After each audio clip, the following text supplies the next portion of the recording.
जब हम म्यूजियम या संग्रहालय के बारे में सोचते हैं तो क्या ख्याल आता है? शायद शांत हॉल, पुरानी कीमती कलाकृतियां हैं ना? लेकिन ये तस्वीर अब बहुत तेजी से बदल रही है। आज हम यही देखने वाले हैं कि कैसे म्यूजियम सिर्फ इतिहास सहेजने वाली जगहों से आगे बढ़कर सामाजिक बदलाव के एक एक्टिव प्लेटफॉर्म में तब्दील हो रहे हैं। तो चलिए, इस सफर में हम देखेंगे कि कैसे म्यूजियम अपनी पारंपरिक भूमिका को पीछे छोड़कर भविष्य के लिए एक बिल्कुल नई कहानी लिख रहे हैं।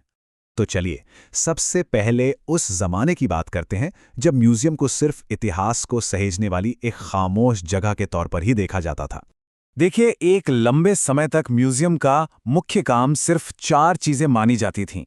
चीजों को इकट्ठा करना, उन्हें सहेजना, उन पर रिसर्च करना और बस लोगों के मनोरंजन के लिए उन्हें डिस्प्ले कर देना।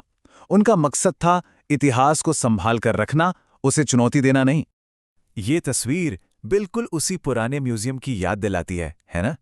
एक ऐसी जगह जहां हम सिर्फ एक दर्शक थे, सवाल पूछने वाले नहीं। लेकिन ये जो पारंपरिक मॉडल था ना, इस पर दशकों से सवाल उठ रहे हैं। टेक्नोलॉजी और समाज में आ रहे बदलावों ने म्यूजियम के उस एक तरफा अधिकार को धीरे धीरे कमजोर करना शुरू कर दिया था। और दिलचस्प बात यह है कि स्कॉलर हॉवर्ड बीसर ने ये बदलाव दशकों पहले ही भांप लिया था। उन्होंने अंदाजा लगा लिया था कि डिजिटल टेक्नोलॉजी ज्ञान तक हमारी पहुंच को एकदम से बदल देगी और म्यूजियम की भूमिका भी हमेशा के लिए बदल जाएगी। मतलब आसान शब्दों में कहें तो बेसर की भविष्यवाणी का सार ये था कि जैसे जैसे जानकारी सबके लिए आसानी से उपलब्ध होगी, म्यूजियम का जो एकाधिकार था वो टूटना तय था। और अब जाकर इस बदलाव को कह सकते हैं कि एक ऑफिशियल ग्लोबल मंजूरी मिल गई है। अब 21वीं सदी में एक म्यूजियम क्या होता है, इसकी एक बिल्कुल नई परिभाषा हमारे सामने है। हुआ ये कि अगस्त 2022 में इंटरनेशनल काउंसिल ऑफ म्यूजियम्स यानी आईकॉम ने लगभग 92% बहुमत से म्यूजियम की एक नई क्रांतिकारी परिभाषा को अपनाने के लिए वोट किया। और ये कोई छोटा मोटा बदलाव नहीं था, ये एक तरह का भूचाल था। जरा पुराने और नए मैंडेट को देखिए। जहां पहले संग्रह और संरक्षण जैसे शब्द हुआ करते थे, वहीं अब सुलभ, समावेशी और सामुदायिक भागीदारी जैसे शब्दों पर जोर है। ये साफ साफ दिखाता है कि म्यूजियम के मिशन में कितना बड़ा बदलाव आया है। तो सवाल ये है कि इन नए भारी भरकम शब्दों का असल में मतलब क्या है? आज के म्यूजियम के लिए समावेशी या विविधता जैसे शब्द क्या मायने रखते हैं? चलिए इसे थोड़ा और समझते हैं। इसका एक बहुत ही अच्छा उदाहरण है रिपैट्रिएशन।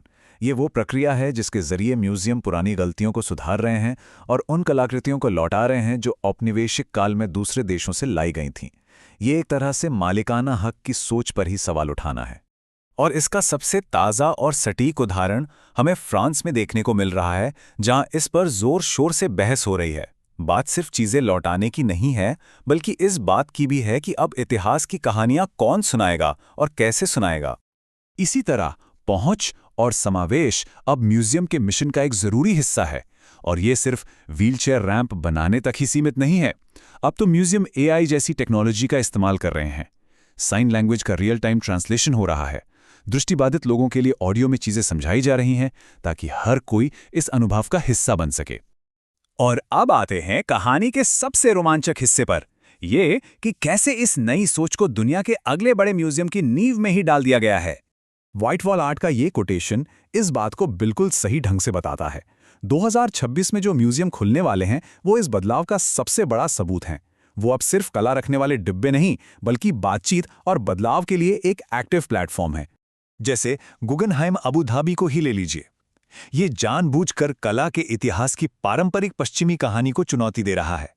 इसका फोकस पश्चिम एशिया, उत्तरी अफ्रीका और दक्षिण एशिया की कला पर है, ताकि दुनिया को एक नए नजरिए से देखा जा सके। फिर देखिए लंदन का V&A ईस्ट म्यूजियम।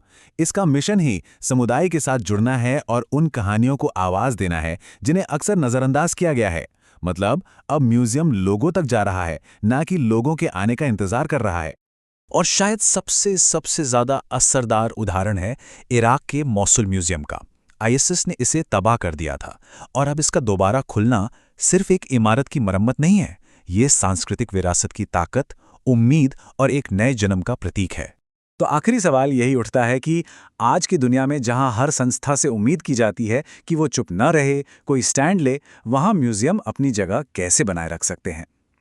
2026 की पीढ़ी इसका जवाब दे रही है, बातचीत और बदलाव के लिए एक एक्टिव मंच बनकर। वो अब सिर्फ अतीत के खामोश पहरेदार नहीं हैं, बल्कि भविष्य के सक्रिय निर्माता बन रहे हैं।